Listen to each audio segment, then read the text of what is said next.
Isi pesan Novia Widyasari ke selebgram Laura Anna dikuak ke Instagram. Kasus yang menimpa Novia Widyasari viral dan jadi sorotan publik.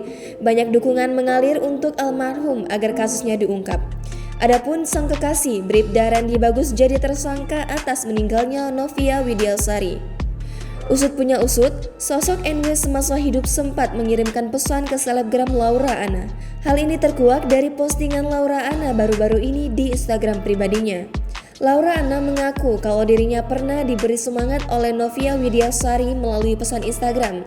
Dilansir dari Instagram @edln Laura.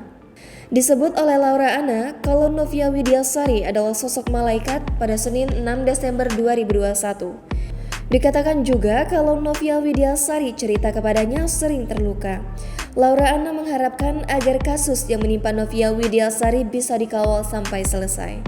Laura Anna juga memperlihatkan screenshot percakapannya dengan Novia Widyasari.